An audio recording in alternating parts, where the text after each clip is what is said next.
Today's presentation is entitled Keep Safe and Healthy. For the week, we have to emphasize that cash and utilities do outperform in a bear market, and there are potential selling levels to raise more cash.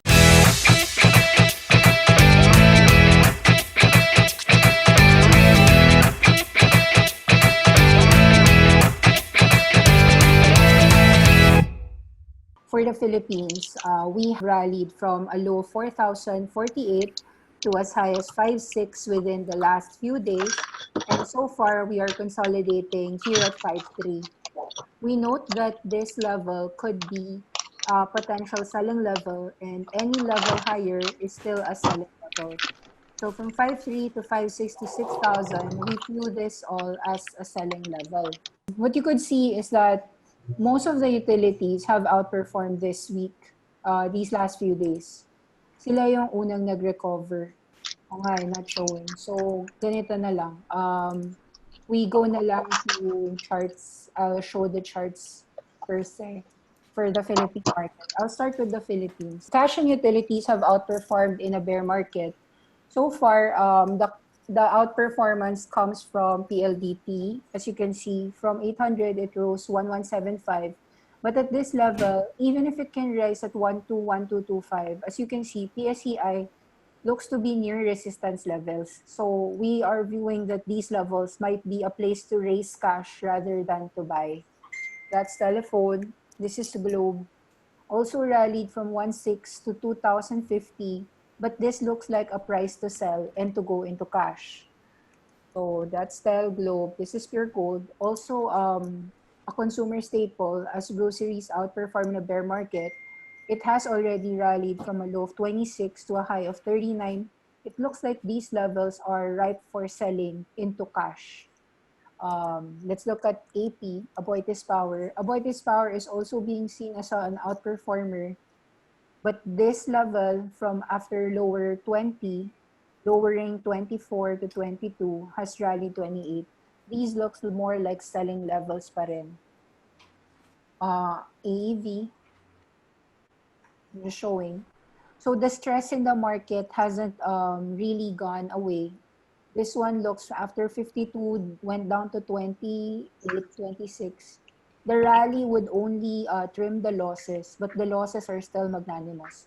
From 52 down to 40, so here's some Aboitiz Equity Venture. So most of the levels that I've been looking at in the Philippines don't look as buying. It's more like selling opportunities. So within the next couple of days, if the market continues higher, it looks more like a selling on rallies. So let's look at some outperformers. Meralco is going up, but at these levels, a further 10% up is potential selling rather than buying. So we have already rallied from the lows. It looks like any rallies would be sold. So far, mukha namang tama yung theory that the supermarkets should be rallying. Mrs. G also rallied. Now, Costco, which owns Pure Gold, we're also seeing that it is going up, even if it's a liquid stock. However, what I notice in the market is that piling-pili yung mga umaangat. Yes, your Ayala Land, your SM Prime, they have gone up. BDO has also risen quite a bit, as you can see, from 80 to 99. But some sectors didn't follow. Example, although Jollibee has gone up, it's still very low. It cannot break above 110. So this gap still remains. So it's very weak. This bounce is very weak for Jollibee. We noticed that Maxes also didn't rally, very weak. We also noticed Pizza, very weak, didn't rally. Even if oil prices abroad have risen 10%, Shell didn't rally, it's still there. And then Petron, although there was a rally, it seems like it just got sold down today. So parang naging sell on good news. So overall, I'd say that the market in Philippines is more of a selling market pa rin and not yet a buying market. Notice that Mega World, after reaching 250 to 260, it's being sold down. So parang potential rally lang and then another drop. As to how we would drop next week, if we will drop, It's a bit hard to determine, pero I would assume that PSEI at 5.3 to 5.7, even all the way to 6,000 is stoppish. And you might need to wait somewhere here at 4.5 to 4.7 to consider buying the market again. There's a lot more selling. Parang the selling pressure is still there. Cebu Pacific has gone up to 46.6, but any rallies towards 52 would be met with selling. So unfortunately, everything seems to be on selling. So the title of the page is Keep Safe and Healthy, because we are seeing more sellers rather than buyers. The fact that today the volume of index is very low, even on an up day, our volume in the last 2 days is just 3 billion. It's very low. So if you have very low volume on an up day, it's not a sign of being bullish. It's actually a sign to be in cash, or if you have positions, to remain in a selling mode rather than in a buying mode. That's for the Philippines. Medyo I can entertain questions later. Pero what I could see is that all throughout most of the Philippine stocks, which I've been checking, we don't see any buying demand. Parang lahat sila sell on rallies lang. It rallied, so people are selling, pero there's no strong demand coming from the markets. Even with the GFIs, the banks and the SSS and all the government funds coming into the market. Similarly, I wanted to share that in the US, we are advising people who are bearish in the market to take a look at short QQQQ. So again, let's talk about SQQQ. Nakita niyo naman to. Let's go to the US, no? Okay, so dito. This is a ETF. It's an exchange-traded fund that sells the NASDAQ. What's the NASDAQ? The components of the NASDAQ are, so it's Apple. So we think that Apple could be met with selling at 260 to 280 kung umangat man yan. So any potential rallies of Apple would be sold down. Same as for Amazon. Any rallies here at 19 to 2,000 will be sold down. Microsoft. Rallies here at 160, topish, so will be sold down. Google. Very weak as well. Any rallies here at 1.2 still be sold down. So very bearish pa yung market. This is NASDAQ. QQQQ. So mukhang this is just a rally and then bagsak na naman. Another 10 to 20% slide in the US would mean that the Philippines will also fall. So in general, medyo stay as much as possible in cash. Netflix, ayan, medyo nasa resistance, potential sell. Zoom, which is video conferencing, topped at 158 and 160, potential sell. Mukhang bababa siya sa 96 or 83. We see that a lot of e-commerce, Shopify, after rallying to 470, bagsak kagad ng 340. That's a big drop. And mukhang bababa pa ng 280. So it's very weak. A lot of weakness that we can see in the market. Let's take a look at the restaurant sector. After rallying ni McDonald's sa 170, bagsak siya kagad. Bumaba siya ng 156. Although there's a rally to 160, we might see it go down to 125 again. Shake Shack, after rallying, napansin mo, it's very weak, Shake Shack. After rallying to 46, binagsakan siya ng 30. Although may supports at 30, any rallies to 35, 36 will become a selling zone. So talagang may weakness yung market. Darden, we noticed that after rallying, dire-diretsong binabagsakan.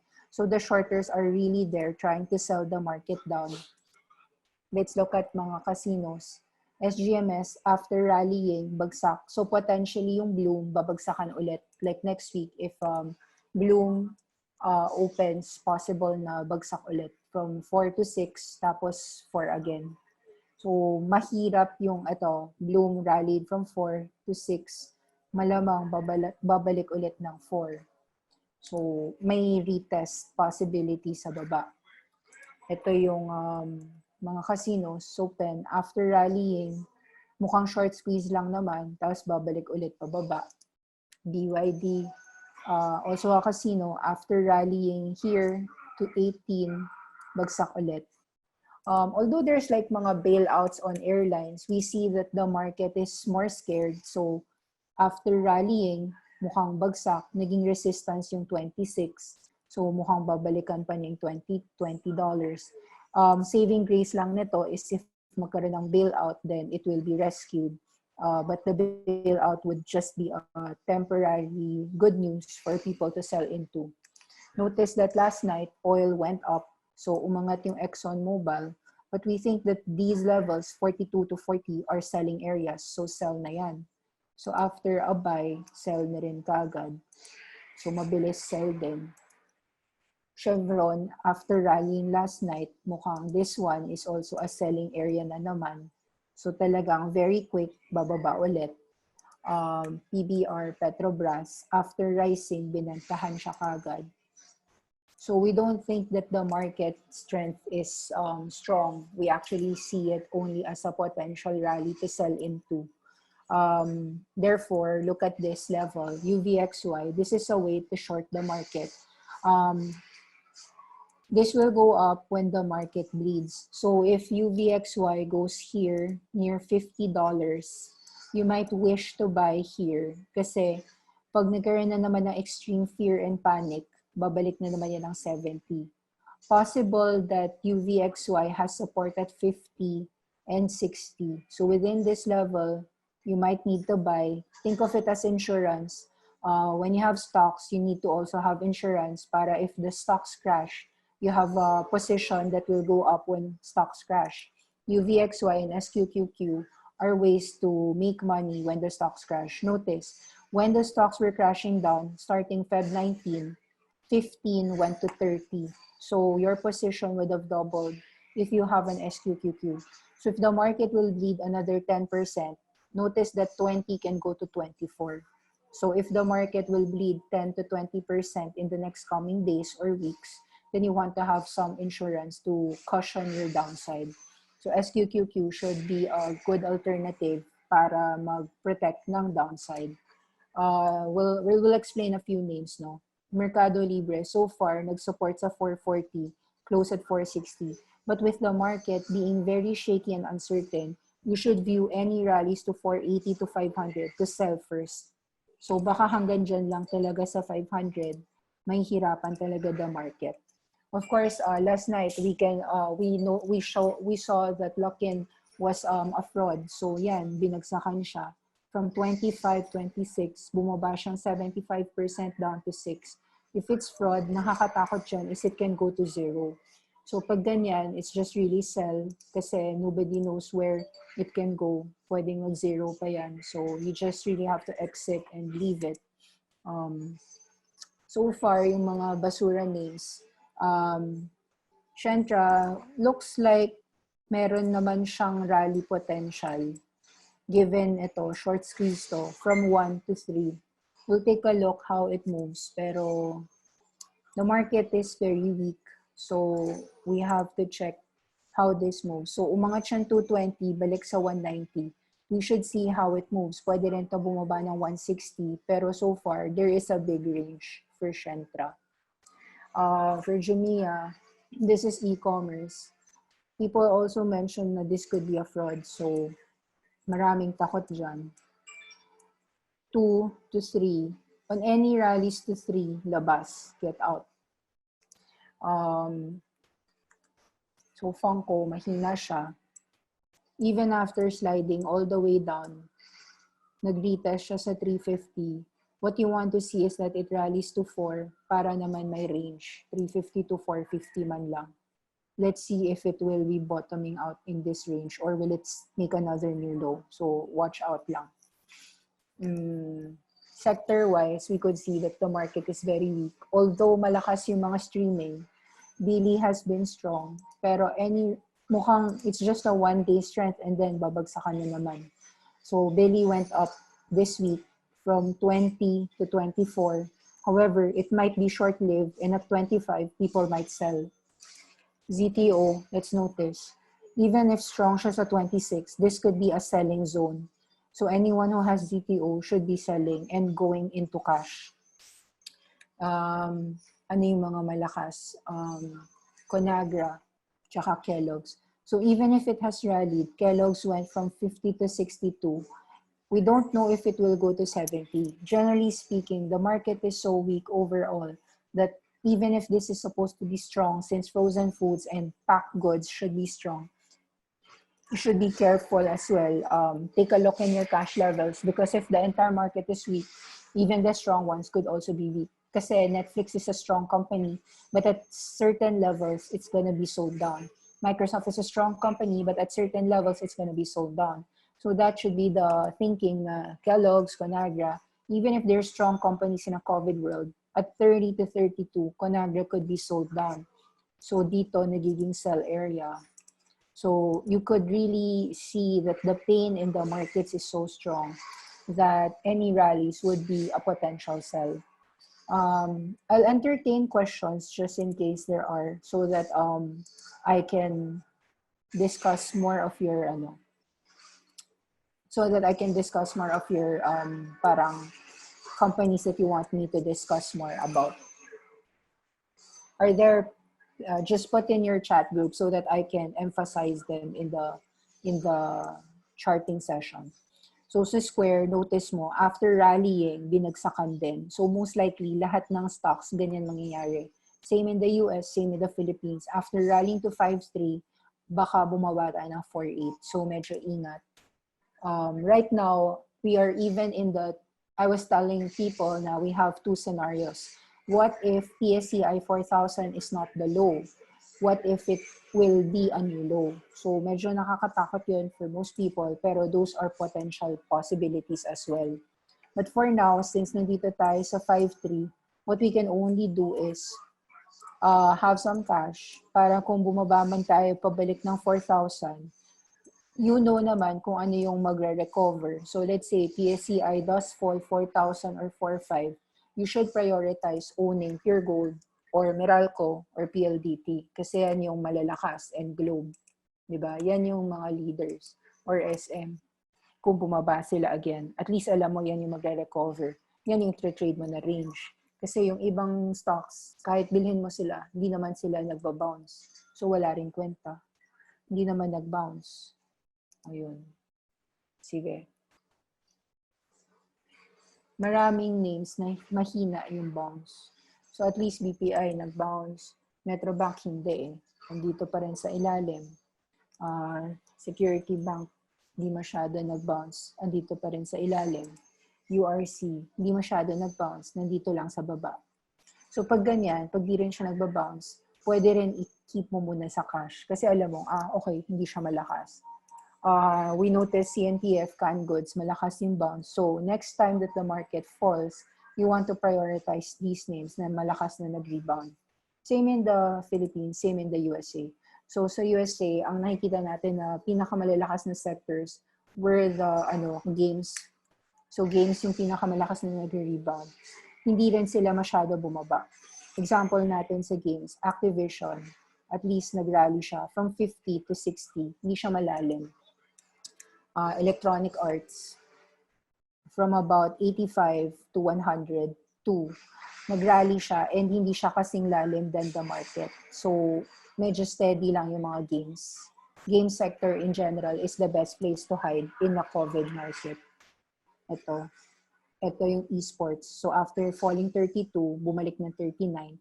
Just in case the market does bleed again, ito yung prioritize nyo to buy esports. Yung sabi ko, T2. Okay, so Red Dead Redemption. Yun. Hindi rin siya kasing grabe mag-bleed than the rest. So notice mo, this is January to March. At least nandyan pa siya sa 120. Can you message me please your full name? Okay, sige. Personal yata and private. Okay, sige. So far, we mentioned na Huya looks to be an esports play. Pero at certain levels like 18 to 21 to 22, they should be selling on rallies. May selling pressure here. May selling pressure here.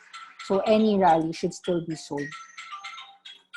Although e-commerce is strong, you have to, this is streaming, but in general, although e-commerce is strong, you should be selling on rallies. So, Mercado Libre is the Amazon Latin America, pero mahina yung rallies niya. Any rally near 500, try to trim, go to cash.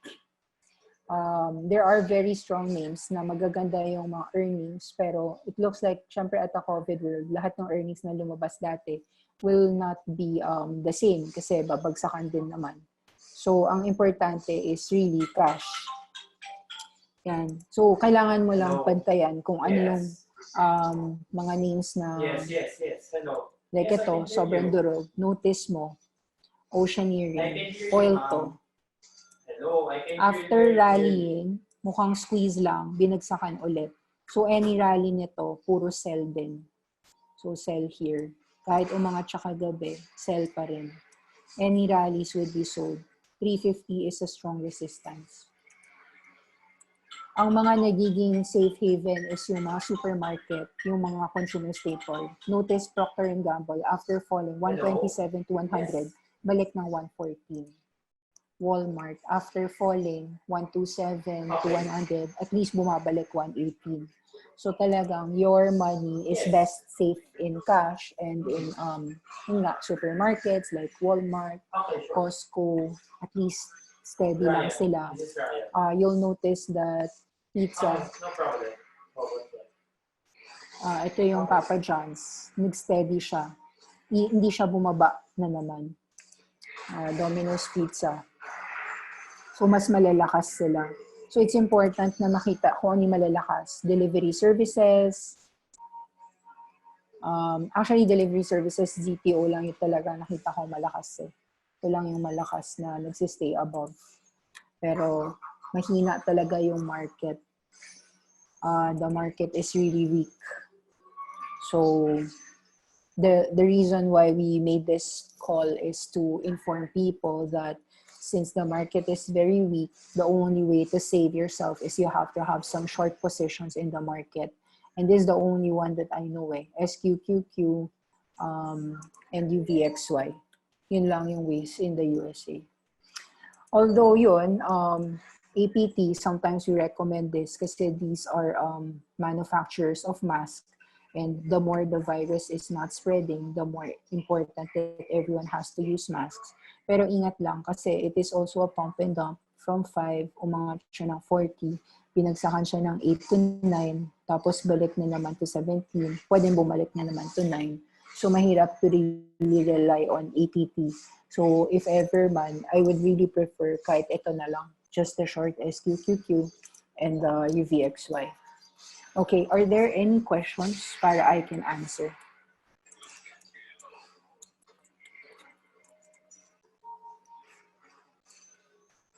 I'll just show some pictures of games. So Tencent, medyo strong naman. Nvidia. Pero even if strong yung mga games, ang pinakamalakas pa rin should be cash. AC is not included sa malakas. Hindi malakas Lalacorp eh. How about pharma like Glaxo, Pfizer? Yung mga vaccines, it's very hard for me to know if they really have a vaccine.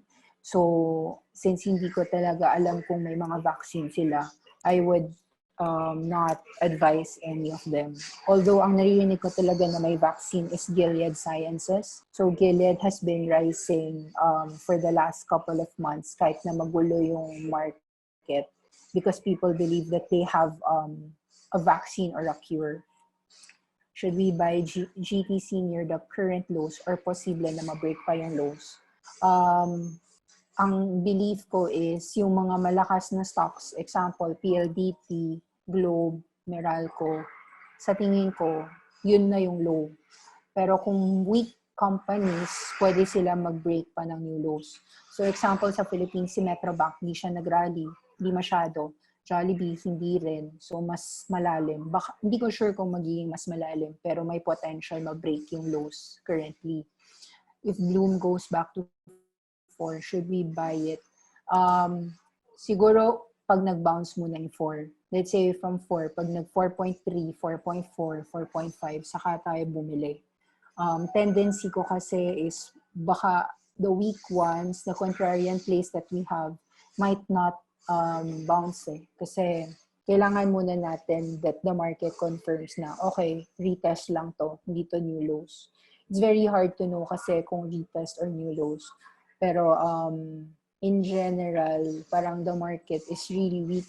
So ang hirap to determine how low that the market goes. Kasi at some point parang napaka-below na kasi ng Philippines. I mean, not just Philippines, but worldwide. So, it's hard to really determine if we will go to new lows. Pero I mean, it's not impossible. So, mahirap mag-buy GTC. I would say that you just buy the order na lang when we are near those levels. Day orders na lang to buy. It's harder kasi to assume that it will really be the low. This week, actually, Johnson & Johnson rallied a lot because of potential COVID vaccine daw. So from 112, it rallied to 136. But this, I think, is still a selling zone. Eh. Kasi yung mga potential vaccine, nobody knows talaga if talaga bang the vaccine is real or marami bang human trials pa. So parang matagal. Even like yung mga education names, binabagsakan din sila eh. Sinesell off yan, 38 to 28. Kahapon dahil the China scared, ayan, binagsakan. Take a look natin si Alibaba. Medyo pagdating sa 195, binibentahan din eh. So mukhang hindi kaya ng market talaga umangat. Mas lamang yung mga bears. Kailangan natin ng maraming inverse ETF. Although sa Philippines, wala kasing inverse ETF. Mukhang selling area kasi to eh.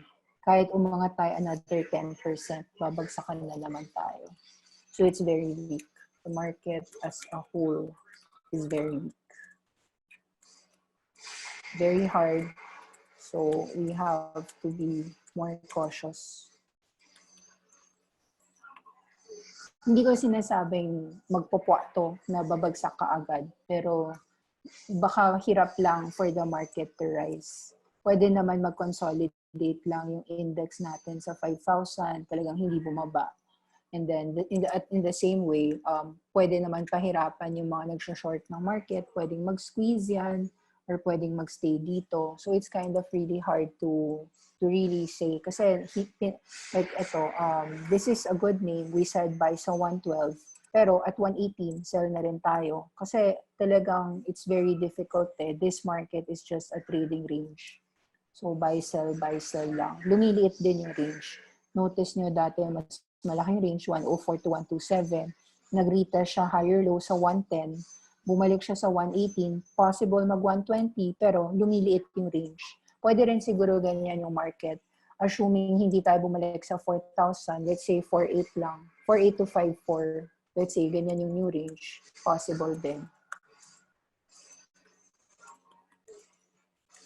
So it's, when I make a consensus, when I make a poll, I see that most people still believe that we haven't seen the low. So if you haven't seen the low in PSCI 4,000, some people are still betting that PSCI can go lower. So how low can we go, no? Just in case 4,000 doesn't follow, doesn't become a bottom. So assuming this is not yet the bottom, let's see how low we can go. Kung ito yung high, just in case, i-inverse lang natin. Reverse. So ito yung mga sinasabi ng iba, PSCI 3,000. If this is your peak, tapos kabaliktaran, malalim talaga. In general, para ma-hit tayo niyan, siguro talagang maraming bad news lalabas. Whether it happens in the next 12 months or next 6 months, I think the market is looking as well on how the enhanced community quarantine will be. Kasi in the next 2 weeks, some people are looking to go back to work. And then what would happen is if the deaths continue to rise or infections continue to rise, we might be in a prolonged downturn, so babagsakan. However, if the measures of the government and the social distancing guidelines, if the infections can be contained, we might be able to even go 6-4. Because we are very data point heavy on the deaths. I think mas importante siguro na, because it's too uncertain, nobody is also betting a lot. The people will bet to sell high. And then even if they want to buy, they might need to really wait really, really low, which is really a good thing to do kasi it's very uncertain, the market now. So kung mag-rally man yan, people will just sell. I think just keep safe. Kaya the title is keep safe and keep healthy. After this rally move, we don't know where we go eh. Pwedeng up yan, sell first. Then if hindi man umangat, let's say bumaba yan, also watch for the rebounds. First watch if it will bounce. Meron naman talagang stimulus package worldwide, kaya hindi rin tayo malamang bababa ng 3,000. Pwede naman talaga 4,000, but we have to watch. It's very hard. The valuations are very cheap, pero it's cheap for a reason. Totoo naman yun. So it could be a long while. Are there questions? It's 6:30.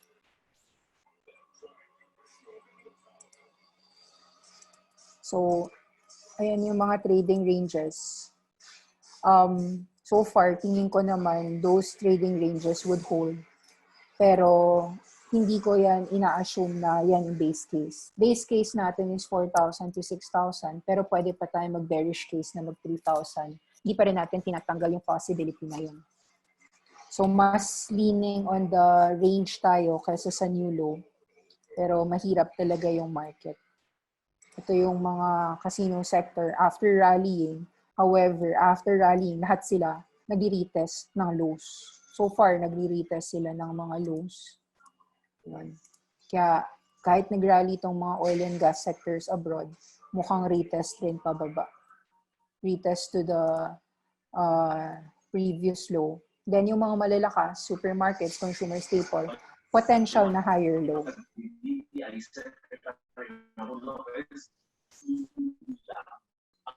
I can't hear. Is there a question? Can you type the question? Ito yung malalakas, Robot Associates, Ocado, higher low siya. Same with Walmart, higher low. Strong names like Mer, Pico, Tel, Globe will likely have higher lows, even if the SCI retests 4,000. So stay with strong names as much as possible, other than cash. Okay.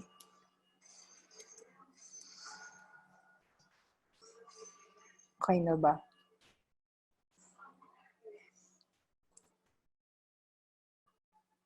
Hello?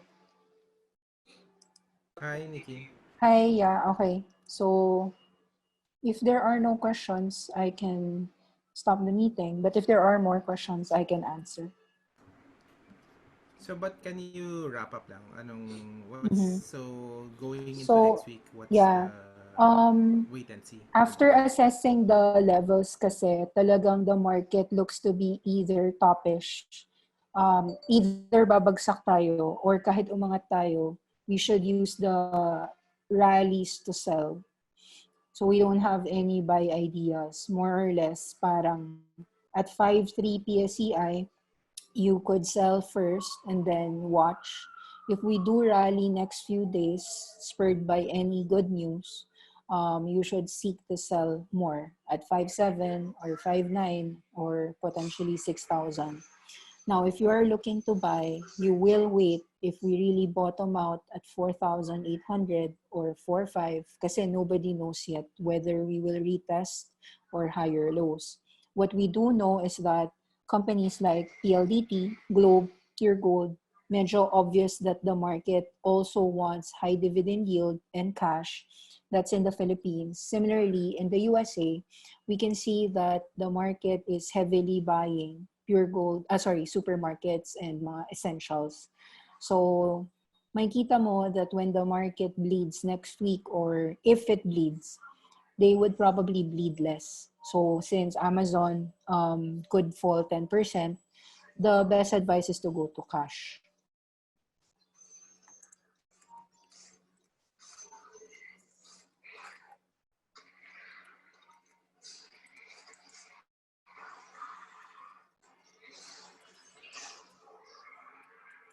Yeah.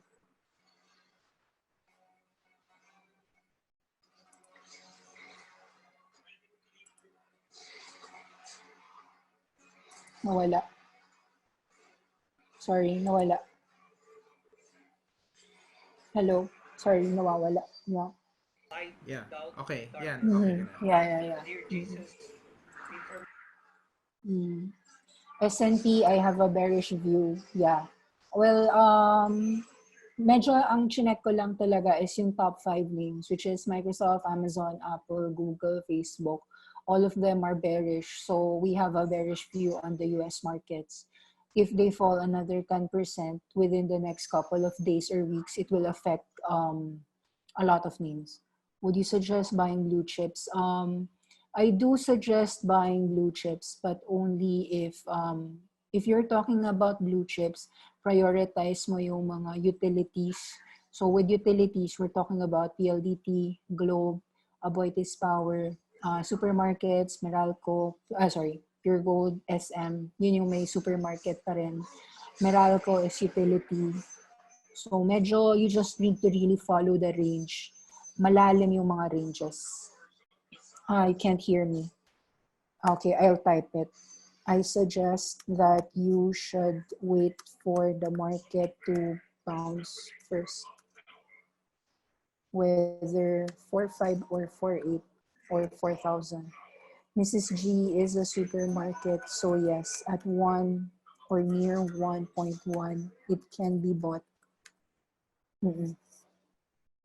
I think that the issues are pretty strong naman. Like SM has really shown that it's worth buying in case we retest below 550 again. Medyo hard times. May mga questions pa ba? Are there any questions? I can't hear people eh. Hindi, naka-mute lang. Naka-mute lang Mm-hmm. sila. Nakamute lahat. Okay, sige. MWC is May a last pa. Yeah. utility. MWC is a utility, yes. Pero mukhang maraming sellers pa rin sa 10, 11, 12. So, on rallies, continue selling. And then, it's really hard kasi right now, people would not be looking at fundamentals. People are looking for liquidity. They are looking for an exit, and that exit is cash. So, even if wala silang kitain, they would rather be holding cash. We are in a very extraordinary time wherein people would not be thinking about fundamentals. They wouldn't think if this company is paying dividends or not. Although, syempre, may mga funds na mag-iisip pa rin na, okay, this company is paying dividends. Manila Water, I am not sure if they will continue paying dividends. Kaya siya hindi prioritize after the water-related government issues. People are not considering MWC a utility. May risk siya because of the government. Same with MPI and same with DMCI. So kahit na yung tatlong yon, they have water components. They are not behaving as PLDT, Globe, or Meralco, or Aboitiz Power. Yun yung difference. Mm-mm. There's gonna be a lot of difficulty in the market. So kailangan you have a healthy amount of cash. You have to trade this market. Mahirap mag-assume na we can recover. I would say very hard. Medyo give yourself mga 6 months or 12 months of trading range. And the ranges, we still are not defined pa. We don't know kung talaga 4,000 is the real low. So far, yun lang yung consensus that 4,000 is the low. Pero parang if the markets will go down abroad, medyo hindi pa natin talaga sigurado if the worst has been priced in. So far, it's uncertain. So we should still prioritize cash levels. Problema kasi is even if you think that, example, 2 peso Mega World is a good buy, and then you can sell it at 250 to 260 now, which is a 30% rally. The next time it falls to $2, you will see a new news na naman eh. We'll have to evaluate. It's so hard. Kasi what would make people sell the index again at 4,000? Baka it's such a scary number. So, I mean, we just have to be open. The market is very, very hard. And okay, guys. So, sige. We'll end this week with a very All right. bad, Thank you, bearish Nikki. note. We're ending the week with a very bearish note. So just be careful, and you just really have to accept that the market is gonna be bad. So every time you can make 5% gain, you take it, then you put it back to cash. So talaga just buy and sell, buy and sell. The market is very hard.